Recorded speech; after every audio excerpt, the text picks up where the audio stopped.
Assalamualaikum warahmatullahi wabarakatuh. Alhamdulillah wassalatu wassalamu ala Rasulillah wa ala alihi wa sahbihi wa mawalah wa la hawla wa la quwwata illa billahi wa ba'du. Alhamdulillah, di malam hari ini walaupun cuaca hujan di luar sana, tapi yakinlah bahwa hujan itu salah satu perkara yang bisa membawa rahmat Allah kepada kita. Artinya ada waktu-waktu mustajab berdoa. Tapi walaupun demikian tidak menyurutkan untuk beriman sesaat kepada Allah Azza wa Jal dalam rangka talabul ilmi. Tak lupa kemudian salawat dan juga salam kita hadiahkan kepada Rasul kita Nabi besar Muhammad sallallahu alaihi wa ala alihi wasallam. Adapun tema di malam hari ini, kita akan membahas 20 amalan harian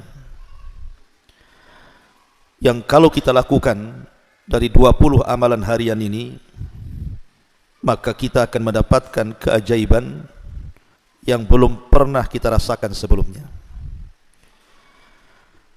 Karena 20 amalan harian ini yang akan merubah kehidupan kita. Kita tahu bahwa setiap permasalahan manusia itu berbeda-beda, sesuai dengan tingkatan keimanan seseorang. Karena Allah Subhanahu wa ta'ala apabila memberikan ujian, maka Allah akan melihat tingkat keimanannya. Kalau imannya kuat, ujiannya juga berat. Kalau imannya lemah, ujiannya juga lemah. Karena Allah Subhanahu wa ta'ala tidak pernah menguji manusia kecuali disesuaikan dengan kadar kemampuan imannya. Yang ingin saya katakan adalah setiap manusia itu pasti banyak masalah dalam kehidupan. Lah di antara yang bisa menyelesaikan masalah-masalah kita itu adalah dengan cara menyandarkan diri kepada Allah dengan memperbanyak amalan-amalan yang diajarkan Nabi kepada kita. Amalan apa saja ini yang bisa merubah kehidupan kita? Langsung saja, yang pertama, jangan pernah meninggalkan sholat. Ingat, Allah Subhanahu wa ta'ala mengatakan dalam surah Al-Baqarah ayat 45 dan 46, wasta'inu bis sabri was salah wa innaha lakabiratun illa 'alal khashiin. Mintalah kepada Allah Subhanahu wa ta'ala pertolongan dengan kesabaran dan juga dengan salat. Walaupun memang salat itu berat dilakukan kecuali orang-orang yang khusyuk. Siapa orang-orang yang khusyuk? Alladzina yadhunnuna annahum mulaqu rabbihim. Orang-orang yang yakin bahwa dia sedang berjumpa dengan Allah ketika salatnya. Jadi Allah Subhanahu wa ta'ala menjadikan salat itu tempat pertolongan.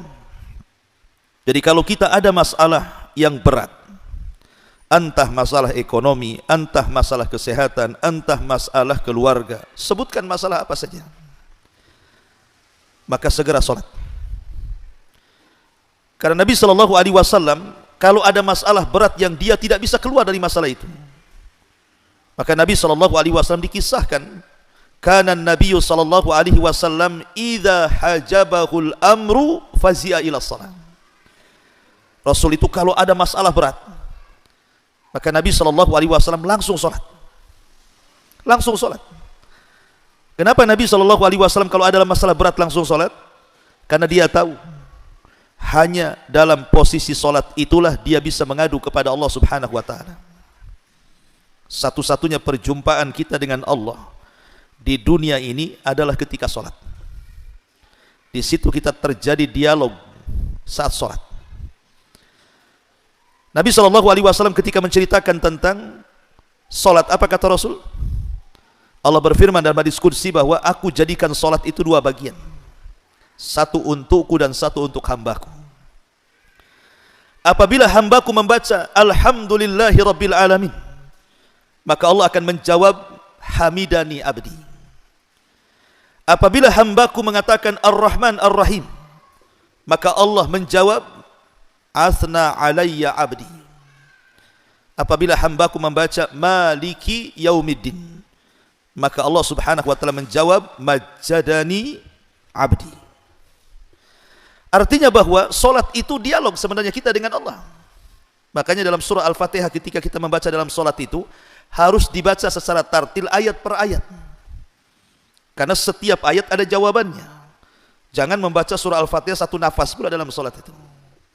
Dan sunnahnya tartil ayat, satu ayat. Karena ada jawabannya masalahnya. Tetapi yang ingin saya katakan adalah Nabi SAW ketika ada masalah besar langsung solat. Karena Rasul tahu Nabi SAW ingin melibatkan Allah dalam masalahnya. Sebesar apapun masalah anda, kalau Allah ikut campur menyelesaikan masalahnya, tidak ada masalah besar kecuali akan diurai. Tapi sekecil apapun masalah kita, kalau Allah tidak ikut campur tangan menyelesaikannya, tidak akan pernah ada jalan keluarnya. Karena setiap masalah itu datang dari Allah, dan Allah lah yang akan menyelesaikan masalah itu. Makanya ini amalan yang pertama, jangan pernah tinggalkan sholat, terutama sholat wajib. Jangan pernah ditinggalkan. Syukur-syukur kemudian kita tambah dengan yang sunnah. Karena Nabi SAW mengatakan, wala yazalu abdi yataqarrabu ilayya bin nawafil hatta uhibbahu. Ketika seorang hamba terus-menerus melaksanakan yang wajib, kemudian diselingi dengan sunnah-sunnahnya, bukan hanya sholat wajib, tapi juga sholat sunnahnya, maka Allah katakan hatta uhibbahu, sampai akhirnya aku pun jatuh cinta dengan hamba itu. Bayangkan kalau Allah subhanahu wa ta'ala sayang dan cinta dengan kita, tentu apapun yang kita hajatkan Allah akan kabulkan. Kayak antum lah, kalau lagi sayang dengan istri, cinta dengan istri, apapun yang diminta istri diupayakan kita kabulkan. Karena orang yang mencintai kepada orang yang dicintai pasti akan mentaati.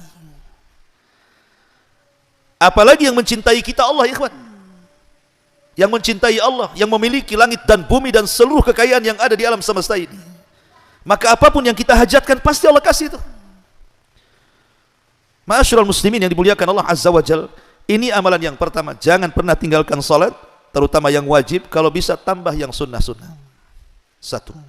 Yang kedua, jangan pernah meninggalkan sholawat. Terkadang kita ini meremehkan soal sholawat, padahal di balik sholawat itu ada keajaiban yang luar biasa, ikhwan. Di balik sholawat itu luar biasa keajaibannya. Nabi SAW bersabda dalam sebuah hadis yang dikeluarkan Imam An-Nasai. Apa kata Rasul?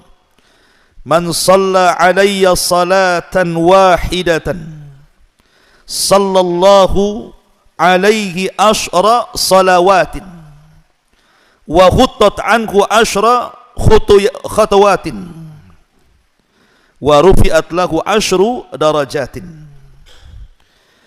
Kata Nabi SAW, barang siapa yang bersalawat kepadaku satu kali saja, maka Allah subhanahu wa ta'ala akan bersalawat kepada kita 10 kali lipat.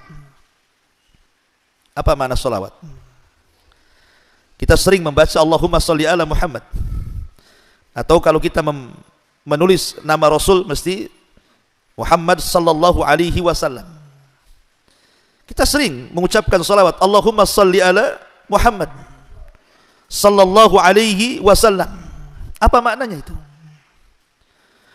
Makna salawat itu, kalau kita mengatakan Allahumma salli ala Muhammad, artinya ya Allah, berikan pujian kepada Nabi kita Muhammad sallallahu alaihi wasallam di hadapan makhluk engkau yang ada di langit sana. Jadi kita meminta kepada Allah agar nama Rasul dipuji-puji di langit.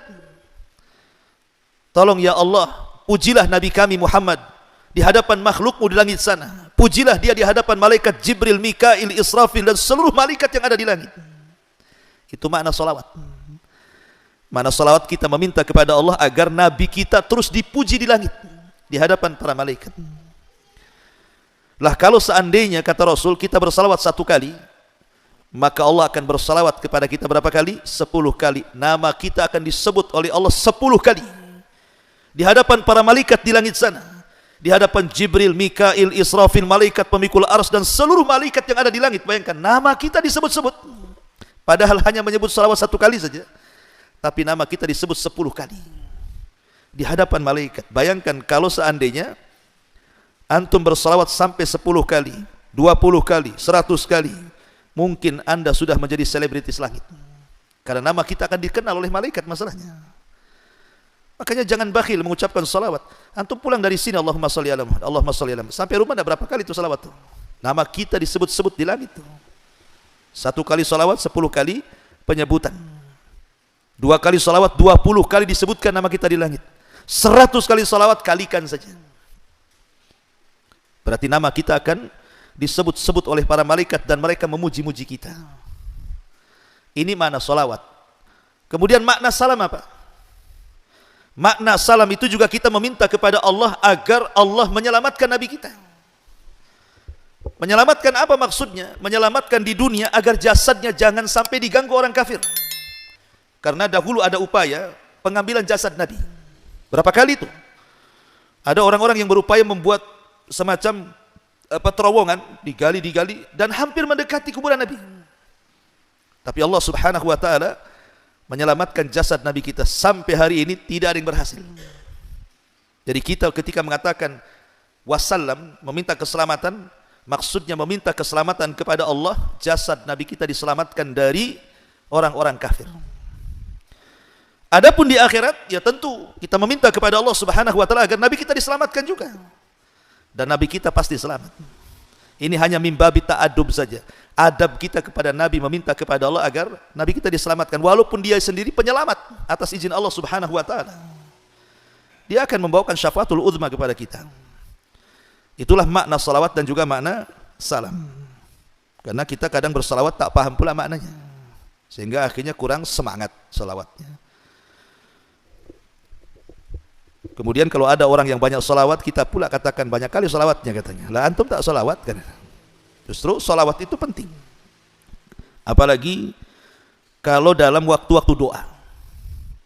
Nabi SAW mengatakan, kullu du'ain yud'a Allahu azza wa jalla bihi mahjubun 'anis sama hatta yusalla 'ala nabi.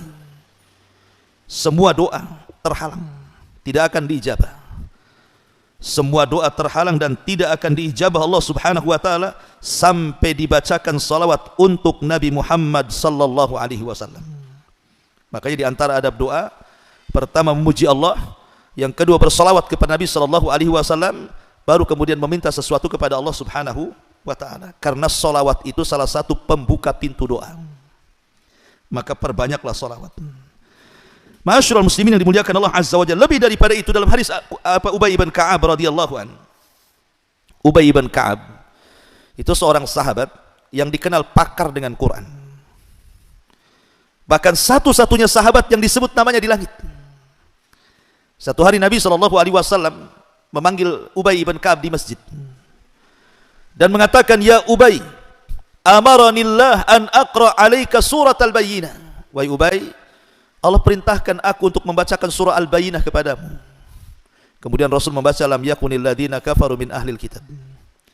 Ubay menangis. Asammanillahu ya Rasulullah. Apakah namaku disebut-sebut di langit wahai Rasul? Apakah Allah menyebut-nyebut namaku wahai Rasul? Maka Rasul mengatakan, ya, Allah menyebut-nyebut namamu. Maka Ubay pun menangis. Macam mana orang seperti dia disebut-sebut namanya, padahal di sana ada Abu Bakar, Umar, Utsman yang jauh di atas dia. Ya. Lah Ubay bin Ka'ab ini satu hari bertanya soal salawat kepada Rasul dalam doanya. Dan dia mengatakan, ya Rasulullah, aku sanggup menjadikan seluruh doaku diisi dengan salawat. Apa kata Nabi SAW? Kata Nabi, idzan tughfa hammuk wa yughfar laka dzambuk. Kalau itu kau lakukan wahai Ubay, semua masalahmu akan hilang dan semua dosamu akan diampuni. Jadi kalau antum banyak masalah, banyak salawat, insyaallah masalah itu akan terurai sedikit. Ini yang kedua. Yang ketiga, perbanyak istighfar. Astagfirullah, astagfirullah, astagfirullah. Itulah istighfar. Istighfar itu diambil dari 3 kata. Ghain, gha, fa, ra. Ghain, fa, dan ra. Ghafar. Apa ghafar itu? Artinya penutup. Jadi kalau dalam dunia peperangan di zaman dulu, biasanya orang itu kan menggunakan baju besi dan helm penutup. Dalam bahasa Arab helm itu disebut mighfar, karena kepalanya tertutup dengan helm. Mighfar itulah helm kepala dalam perang, tameng. Ya. Lah kenapa kemudian istighfar diambil dari mighfar? Makna istighfar itu 2. Pertama, kita meminta kepada Allah Subhanahu wa taala agar seluruh dosa dan aib kita ditutup. Sebagaimana kepala tertutup dengan helm. Maka ketika kita katakan astagfirullah, astagfirullah, artinya ya Allah, tutuplah dosaku, tutuplah aibku, jangan ada orang yang tahu. Sebab satu aib saja Allah bongkar, malu kita dibuatnya. Siapa yang tidak punya dosa di antara kita? Siapa yang tidak punya aib? Semua orang punya dosa dan aib. Dan dosa dikatakan dosa itu, dalam bahasa Arab dosa itu artinya al-ithmu. Dan Rasul ketika ditanya masalah dosa, apa kata Rasul? Al-ithmu ma haka fi sadrika wa karihta an yattali alaihi nas. Dosa disebut dosa itu artinya sesuatu yang kau sembunyikan dan engkau benci kalau diketahui manusia. Itulah dosa. Umpamanya seorang suami selingkuh, dia kan tidak ingin diketahui istrinya kan, karena itu dosa. Itu maksudnya. Atau antum menjelek-jelekan orang, kalau bisa yang dijelek-jelekan kita tahu, sebab kalau tahu kita akan dimarahi dia kan. Jadi dosa itu kalau bisa jangan diketahui orang. Karena kenapa kemudian Allah Subhanahu wa taala masih memuliakan saya, antum masih ngundang saya kemari? Mungkin sebagian antum menghormati sebagian yang lainnya karena dosa kita masih ditutup Allah. Coba kalau setiap dosa ada baunya ikhwan, enggak ada antum yang datang ke sini bau kali Abu Melo ini katanya. Anak pun tak mau dekat-dekat antum, antum lebih bau lagi. Kalau setiap dosa ada baunya. Tapi Allah tidak jadikan setiap orang berbuat dosa berbau. Bahkan tidak tampak pun kalau itu orang berbuat dosa. Kenapa? Allah tutup. Allah tutup. Makanya Imam Ahmad Ibn Hanbal rahimahullahu ta'ala, satu hari dia ke pasar. Namanya ulama besar Imam Ahmad itu, habis belanja. Murid-muridnya datang dari mana-mana. Dan mengatakan, ya Imam, sudah kau pulang aja badanmu, kami yang bawa barang-barangmu ini. Apa kata Imam Ahmad? Jangan. Kalian itu menghormati aku, kata Imam Ahmad, karena kalian tidak tahu aibku saja. Kalau kalian tahu aibku, kalian tidak akan mengangkatkan barang-barangku, justru kalian akan mengambil pasir dan meletakkan di atas kepalaku, katanya. Pergi kalian. Lihat. Maka kita melihat, coba ada orang yang dibongkar aibnya, yang tadinya dihormati bisa jatuh. Lihat tokoh-tokoh tuh. Sekali dia mungkin ngomong sesuatu, kemudian tersalah ngomong, kadang viral, dihujat netizen, netizen Indonesia lagi, tukang julid kan itu. Hancur dia karirnya. Itu baru satu aib, salah ngomong. Macam mana kalau seluruh aib dia dibongkar Allah Azza wa Jalla, mati berdiri dia. Mau ditaruh di mana muka dia? Malu. Makanya kalau kita mengatakan astagfirullah itu artinya, ya Allah, tutuplah dosa dan aibku, cukuplah antara kita dengan dirimu saja ya Allah. Sebab kau dibongkar masalah besar. Ya. Siapa yang tidak punya aib? Ini mana istighfar yang pertama. Mana istighfar yang kedua, karena kita ini tidak mungkin lepas daripada dosa. Tidak ada manusia yang bersih dari dosa. Maka kita meminta kepada Allah agar dosa-dosa kita ini tidak diazab dan diampuni Allah Subhanahu wa ta'ala. Makanya ada hadis yang panjang, hadis tentang hisab yasir, hisab mudah. Jadi nanti pada hari kiamat ada orang yang didatangkan di hadapan Allah di halayak orang ramai. Tapi Allah tutupi antara dia dengan manusia. Kemudian Allah mengatakan, ata'rifu dzamba kadza? Wahai fulan, bukankah engkau sudah melakukan dosa ini itu, dosa ini itu? Maka orang ini mengatakan, tentu ya Rabb, aku melakukannya. Kemudian Allah mengatakan, kalau begitu, apa yang kau harapkan dari dosamu itu? Maka orang ini mengatakan, ampunanmu ya Rabb, aku hanya ingin ampunanmu. Maka Allah Subhanahu wa ta'ala mengatakan, ya fulan, laqad satartuka fid dunya wa ghafartu lakal yaum. Dulu engkau di dunia kututup aibmu, sekarang di akhirat ku ampuni dosamu. Itulah makna istighfar. Jadi ketika kita mengatakan astagfirullahaladzim, astagfirullahaladzim, artinya ya Allah, tutup aib dan dosaku dan jangan kau azab aib dan dosaku di akhirat. Kan enak permintaannya kan. Antum kira istighfar itu apa? Istighfar itu astagfirullah, astagfirullah gitu saja. Ada maknanya di situ. Makanya kalau orang tahu istilah, tahu makna, semangat bacanya. Kayak sholawat tadi kan semangat bacanya. Allahumma sholli ala Muhammad 10 kali nama kita disebut-sebut malaikat sana. Di depan Jibril lagi disebut nama kita. Ketemu aja enggak dengan Jibril kita. Tapi nama kita di depan Jibril disebut-sebut Allah, bayangkan. Enggak apa-apa enggak jadi selebritis Jakarta. Yang penting nama kita menjadi selebritis langit kan lebih mulia. Ada orang yang tidak dikenal manusia tapi dikenal di tengah-tengah malaikat. Ini yang ketiga, perbanyak istighfar. Karena istighfar ini bisa mengatasi masalah. Semua masalah bisa dengan istighfar. Kata Nabi SAW, man lazimal istighfar ja'alallahu min kulli dhiqin makhraja wa min kulli hammin faraja wa razaqahullahu min haitsu la yahtasib. Siapa yang melazimkan istighfar, astagfirullah, astagfirullah, astagfirullah, dilazimkan sama dia, maka Allah akan jadikan pada setiap kesempitannya kelapangan, pada setiap kegundahannya kebahagiaan, dan dia akan diberikan rizki dari arah yang tidak disangka-sangka. Subhanallah. Dan saya sudah alami, percaya ikhwan, karena saya pernah mengalami. Pernah satu hari ada masalah besar bagi saya itu. Rasanya tidak bisa keluar dari masalah itu, saking pusingnya. Jadi saya teringat hadis ini. Jadi saya baca dari pagi, siang, sore, malam, beberapa hari. Masya Allah, memang betul kata Nabi. Rupanya masalah itu terurai sedikit. Ada benang merah yang kita bisa tarik di situ. Antum bisa coba, ya. Kalau antum ada masalah, banyak istighfar. Itu hati yang sempit itu makin tenang. Lah ketika hati tenang itulah berpikir itulah akhirnya bisa menjernihkan masalah. Sebab kalau hati sempit, otak pula sempit. Macam mana menyelesaikan masalah? Yang ada lari dari masalah, tapi masalah tak mau lari pula tuh. Makanya yakin bahwa istighfar itu bisa menyelesaikan masalah. Di zaman tabi'in ada seorang imam namanya Hasan Al-Basri rahimahullahu ta'ala. Ada 3 orang yang membawa kesulitan yang berbeda kepada Imam Hasan Al-Basri meminta fatwa. Yang satu mengatakan, ya imam, aku sudah lama menikah tak punya anak, tolonglah berikan amalan kepadaku. Yang satu mengatakan, ya imam, desa kami pacakliknya, tidak pernah turun hujan sampai gersang kering kelontang. Kira-kira amalan apa yang bisa menurunkan hujan, katanya. Yang ketiga mengatakan, ya imam, aku sudah bekerja ngalor ngidul ngetan ngulon bahasanya, ya. Gak kaya-kaya juga. Apa kata Imam Hasan Al-Basri? Istaghfiru rabbakum. Jawabannya untuk 3 masalah 1. Perbanyak istighfar, katanya.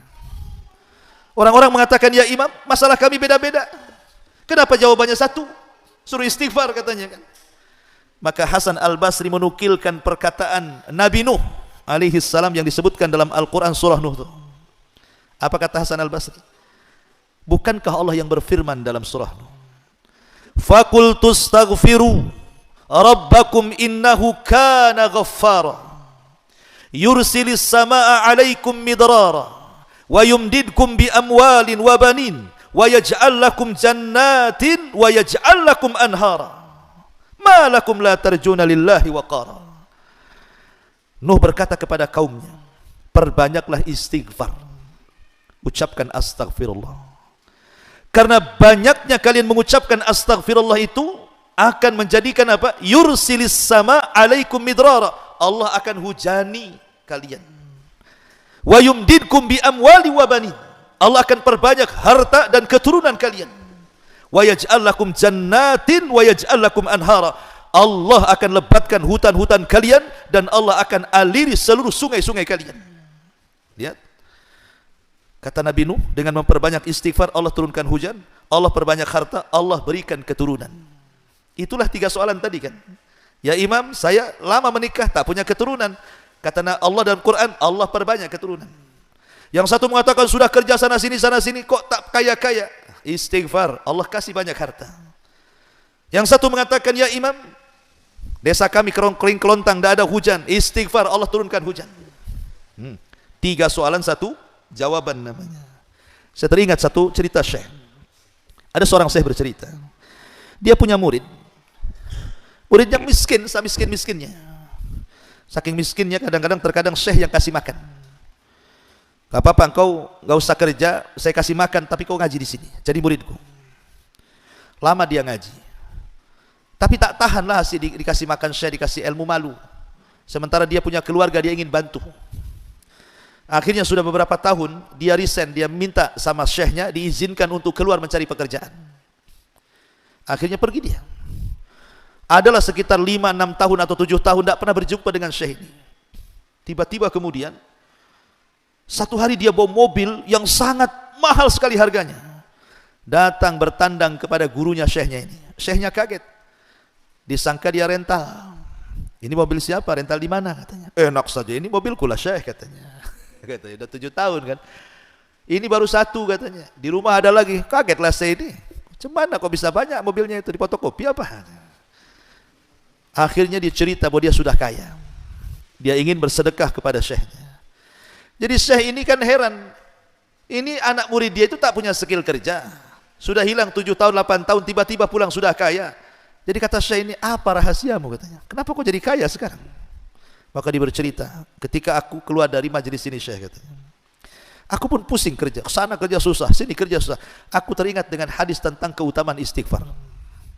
Sambil mencari kerja, sambil terus berusaha, setiap hari aku mengucapkan istighfar itu 10.000 kali. 10.000 kali, cuman ngitungnya tuh. Setiap hari 10.000 kali. Astagfirullah, astagfirullah. Sambil cari kerjaan. Tidak kurang dari setahun katanya, tiba-tiba Allah mudahkan semuanya. Ini kisah nyata. Ya. Seorang syekh bercerita. Cobalah Ustaz, tahun depan masih miskin, udah takdirnya mungkin antum miskin tuh. Gitu. Tapi bukan, kita walaupun tidak ada cerita kayak gini ikhwan, yakin hadis Nabi itu tidak mungkin, nggak mungkin, mustahil, pasti yakin. Kita harus yakin lah kan, Nabi yang ngomong kok. Dan Allah yang punya kekayaan, kenapa mesti takut? Allah yang punya kekayaan, kita tinggal minta kan sama Allah. Maka perbanyak istighfar. Ini yang ketiga. Kemudian yang keempat, jangan tinggalkan sholat duha. Ini juga salah satu sholat yang bisa menyelesaikan banyak masalah. Nabi SAW mengatakan, yusbihu ala kulli sulama min ahadikum sadaqah, fa kullu tasbihatin sadaqah, wa kullu tahmidatin sadaqah, wa kullu tahlilatin sadaqah, wa kullu takbiratin sadaqah, wa amrun bil ma'ruf sadaqah, wa nahyun anil munkar sadaqah, wa yujzi'u min dzalika rak'atan yarka'ahuma minadh dhuha, kata Rasul. Ingat bahwa setiap hari, setiap pagi itu kita sebenarnya badan kita itu diharuskan mengeluarkan sedekah. Itu kewajiban kita setiap hari. Badan kita ini harus mengeluarkan sedekah. Dengan cara apa? Dengan memperbanyak tasbih, subhanallah. Kemudian juga tahmid, alhamdulillah. Kemudian tahlil, la ilaha illallah.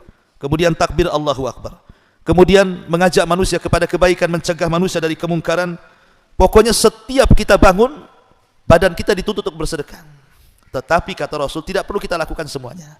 Cukup 2 rakaat duha saja, itu mewakili semuanya.